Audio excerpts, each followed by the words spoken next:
Well, welcome back to Les Sables d'Olonne for Vendée Global Live show in English. Happens every day at 13:30 UTC, 14:30 in France. And the top news today, well, it's the last night the leaders were really playing top trumps with the 24-hour monohull distance record. First of all, it was Charlie Dallin who set a new record.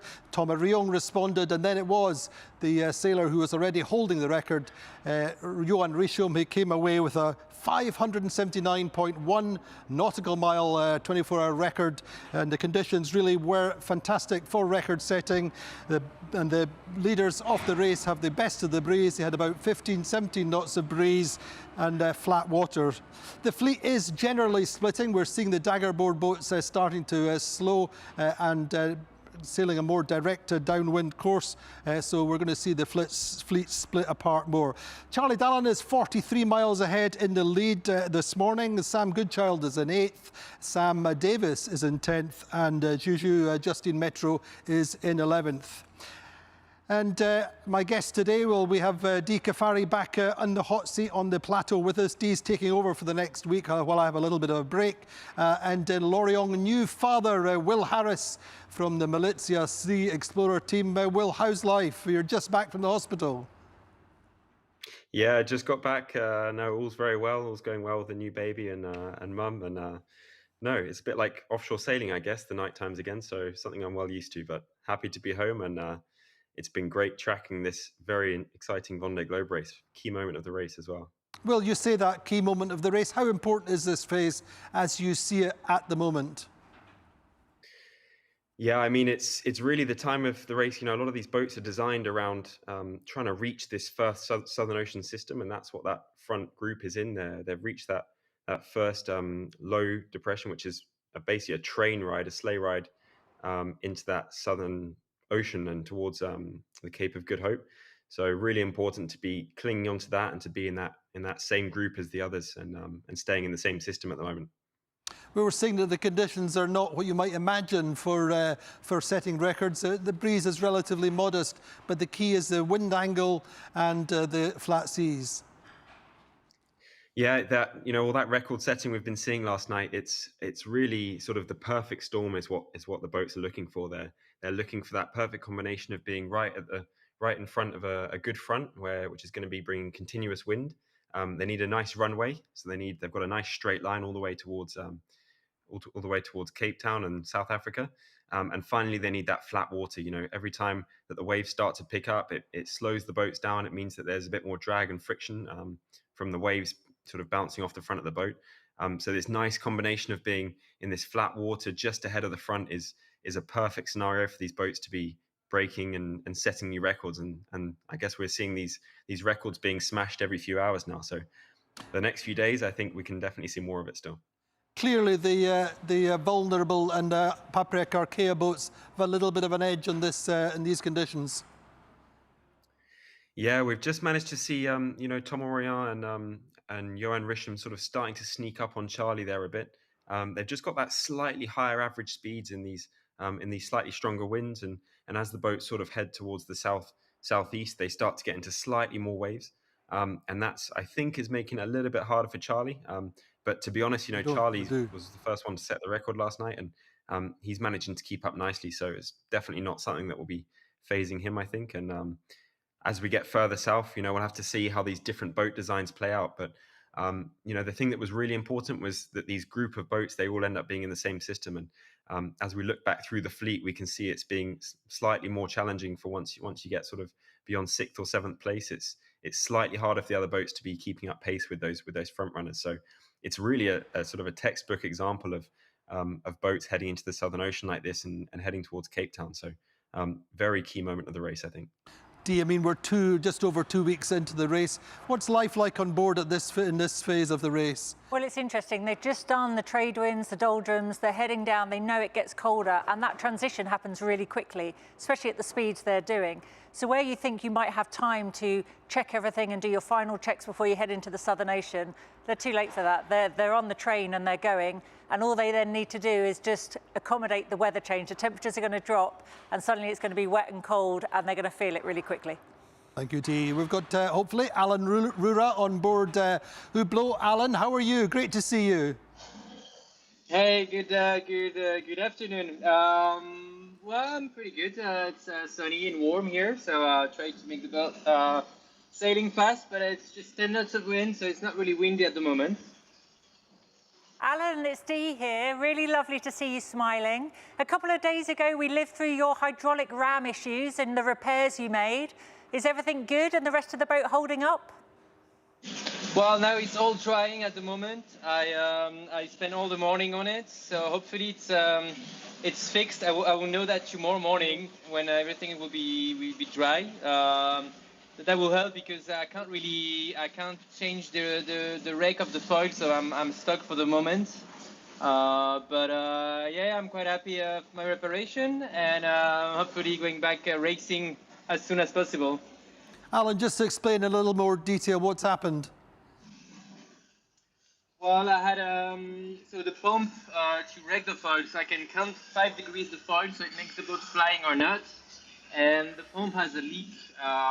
The piece of metal on the inside broke, and so the oil was passing through the waterproof system and aluminium system.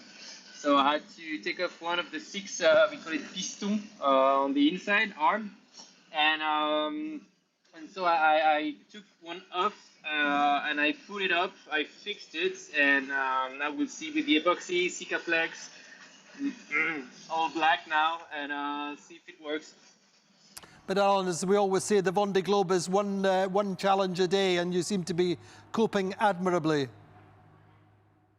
Well, I've got a few challenges. My first challenge was to be racing with the others on the head of the fleet, but for the moment this is not possible. So I'll try to carry on, work hard, and try to beat. Go find Louis and Isabel ahead. But I can't wait to have some wind because for the moment I'm slow. I'm even slower than the Degabot boat.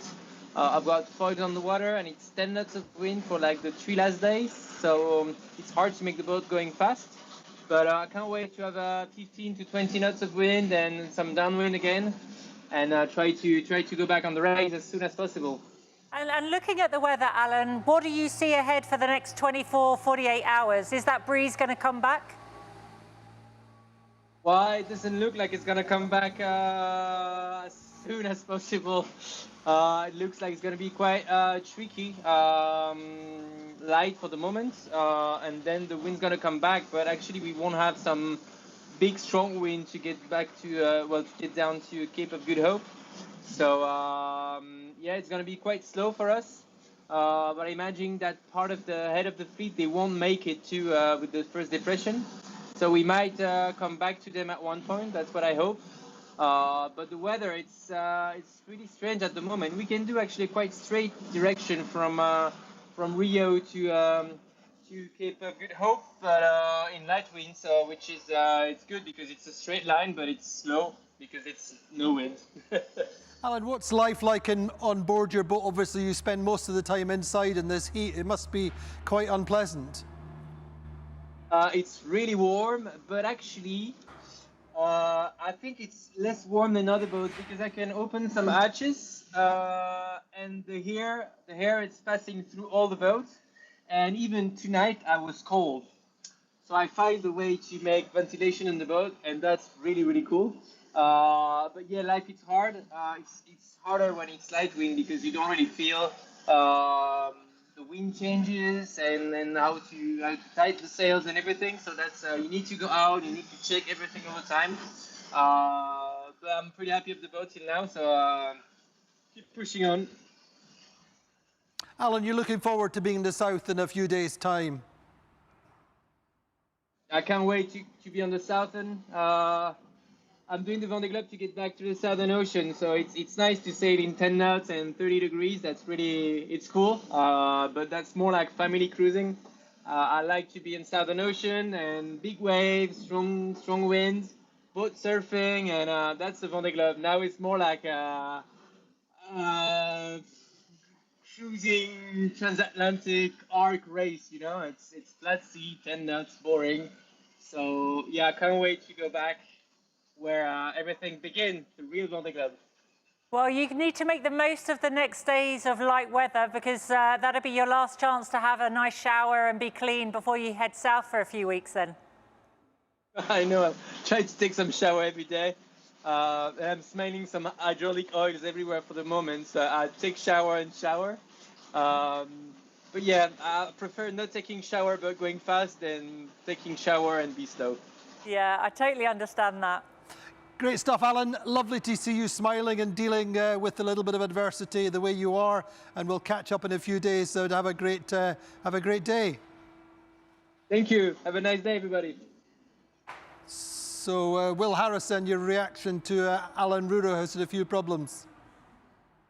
Yeah, no, I think it's you know, like you say, that big smile on his face is the most important thing to see from these sailors. They're only in the first quarter of the race still. There's such a long way to go, and you know, it's pretty much guaranteed you're going to have technical breakdowns and technical problems. And although Alan's not in that front pack, there's a long way to go. And you know, we saw in the last edition of the Vendée Globe boats catching up from more than 1,000 miles behind. So it's great to see him smiling and keeping a positive spirit. And I think he knows that the race is still long and he's got plenty of opportunities ahead. So so that's really good to see from him. And you know, I think the fact that he's overcome the technical problem as well. It's always hard when you have these problems, but that feeling of sort of accomplishing and managing to fix the boat so it's back at 100% is really good. So you can see that on his face there, and I hope that's giving him some positive spirits when it's not ideal weather conditions for him.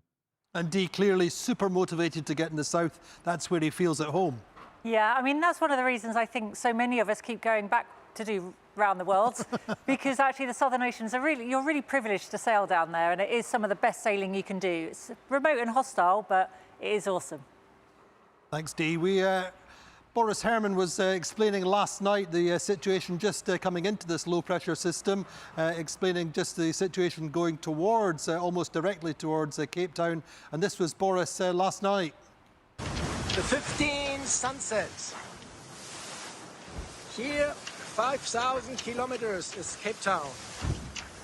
And behind the sails, there are more clouds. Can't see it from here. There's the front, a cold front. And I'm a little bit too far here on the windward side of the front. That's why we got lighter wind than the other side. And that's why I had to change the sail. So this is my job now, to finish packing that up. And we have the biggest sail up. We're still going decently, but it's definitely a sign of declining breeze. And you see it's very irregular, some dark patches on the water with wind. And then sometimes it's 12 to 17 knots, which is really the sign that we are on the edge of this wind system.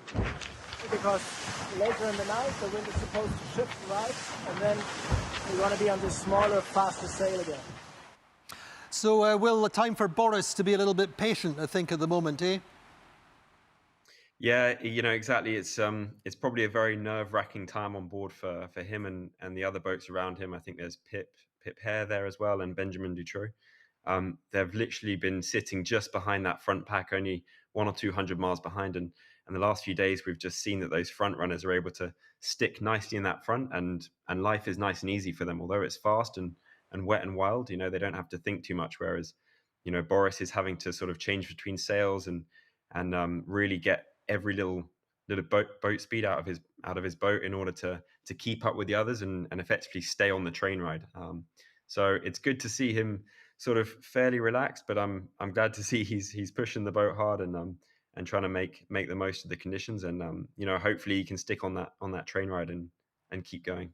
So Boris being a little bit patient, but I think certainly as another sailor who's looking forward to being in the south with his boat at his best. So do you give us the weather from the situation from today looking forwards? So this is the general situation as we see, and we can see the Southern Ocean lows are just coming into the picture now. We've got a pressure just at the Cape of Good Hope and one coming in from Cape Horn. But this is the train that we've been talking about, with all the boats riding this train ride down to the Southern Ocean. And this is the low pressure we're talking about, but you can see This corridor of breeze, now that's what Boris was referring to in the video. If you're too close to the east, you get the lighter pressure. And again, if you're playing the wrong side, you're going to end up in no man's land. So this angle, and it's just literally a couple of miles difference that's going to make all the difference in this wind speed that they're getting. And this is where we've got this cutoff on the fleet that's coming. So just zooming into the front of the pack, they're just riding just ahead of this front, and that's why they've got the flat water, 17 to 20 knots, really consistent, and that's why we're breaking the record so many times. As we move along this train, you can see the wind speed is getting slightly lighter, and that's having an effect on their boat speeds. That's why Boris is talking about having to change his sails, because he's not quite in this stronger pressure here. If we look at the animation, this is the front of the fleet where we've got Charlie Dallin and we've got Clarice at the back and we've got Yannick Bestevan in the middle here.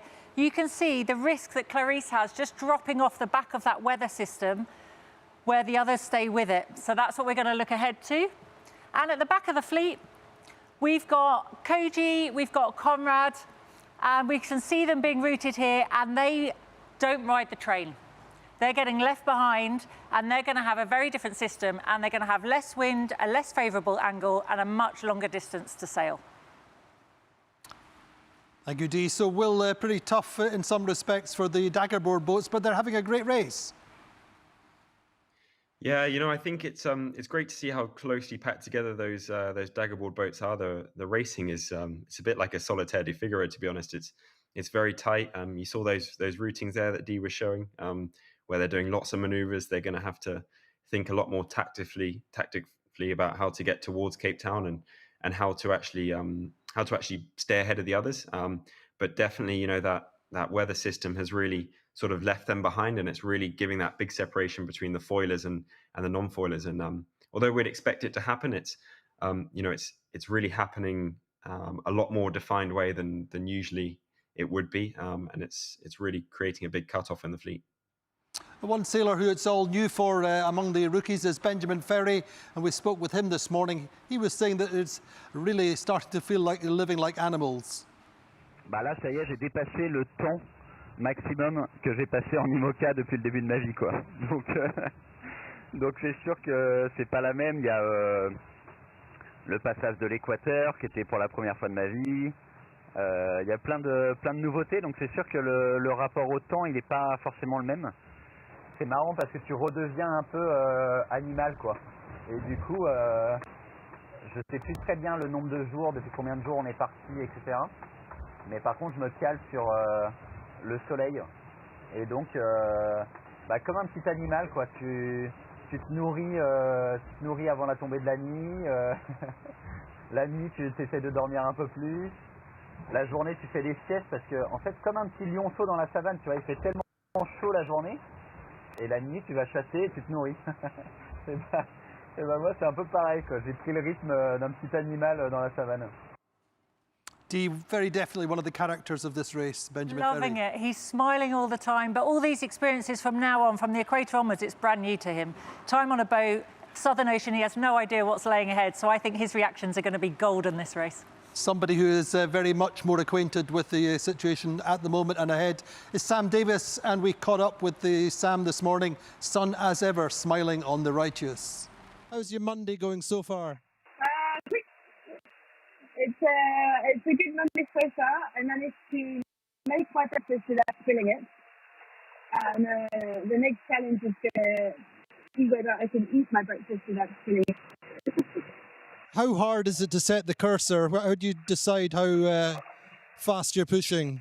It's a good question. I guess it's just a feeling for the boat, the sea state, and knowing that we've still got another 2 months to go, so you've got to look after everything as well. The conditions have been really nice. It's just starting to get a bit more, have a bit more sea space. But until now, the sea's been flat, and it's been really easy to sail the boat flat.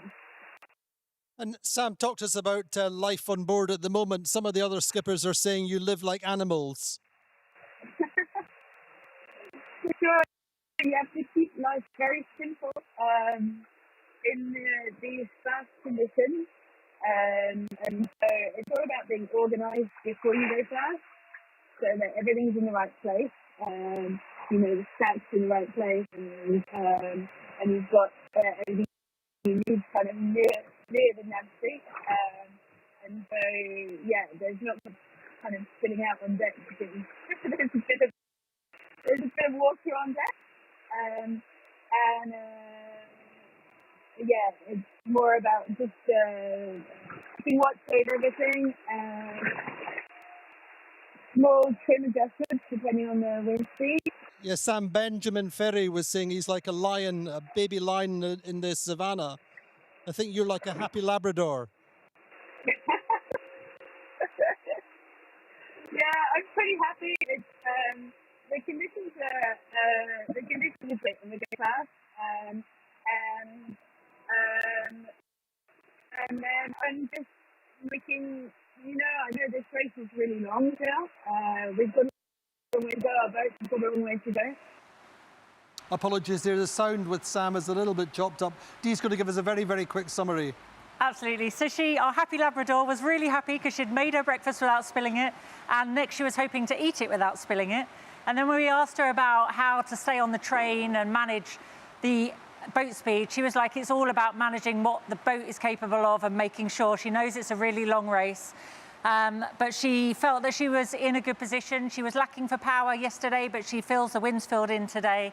And then we were asking her about the conditions and the fact that they're changing. There's water on deck. It's a little bit more risky when the boat's going faster. And she was saying it's all about the preparation and the planning. So it's about making sure everything you want is within reach, so you limit your amount of movement. But overall, as we can see, her sunny smile says it all. She's really happy today. Indeed, Will, for Sam, a lot of it's instinctive, isn't it? She knows her boat so well in terms of regulating the pace and her attack.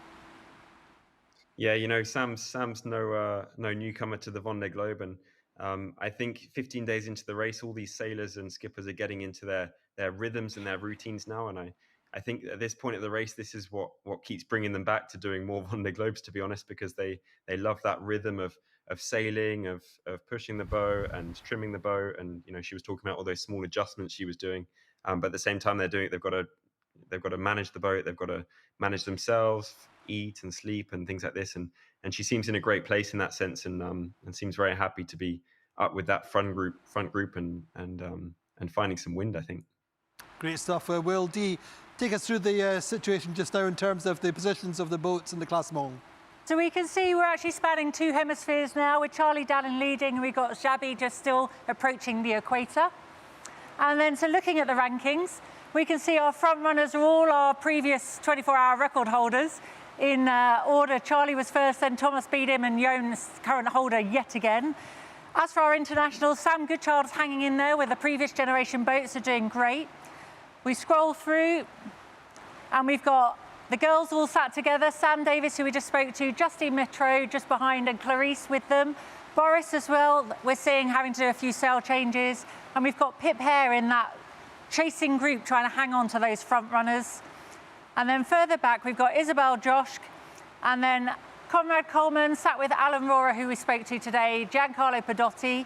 They're in a little pack together. And then we have Koji, and then towards the back, we've got Ollie here, Denny van Weinberg, and Jackie, who's actually having a very good time. He does indeed, and also Xabi in 39th, who's he's in pretty good form considering how far he is behind. But Will Harris, your final thoughts for the day? You're going to be into a different routine, a different rhythm at home with baby Jack. Yeah, I mean, I think it's perfect. It means I can watch the tracker 24/7 now. Every time I have to wake up anyway. But you know, I think definitely be watching the tracker the next couple of days. We're going to see some leaders extending some miles. We're going to be able to see which boats manage to hang on to that front, and it's probably going to be quite a crucial moment in the race. You know, once those front runners start getting ahead, it becomes hard to find the opportunities for the boats behind to jump into those systems and to find a way to jump back forward. So I think really interesting couple of days coming up on the tracker, and yeah, we'll see some places change. Clearly, baby Jack staying nice and quiet at the moment. Yeah, he hardly cries at all. It's making life easy for me for sure, but I'm sure I've got plenty more to be coming up in the next few months. Indeed, Will. Best of luck with that, and Will, and from all of us, many, many congratulations. In the meantime, that's pretty much all we have for the moment. Dee will be flying solo as of tomorrow. I'm having a little bit of a break for the next 6 or 7 days. Tomorrow, Dee's going to link up with the Priory School in Portsmouth with Pip here. And as I say, I'll be on my holidays for a few days. We're going to leave you with Jackie on board Sing Chun Chai, and he's having a little song to himself. And this is going to be the Christmas #1 if you listen loudly. Hãy subscribe cho kênh Ghiền Mì Gõ để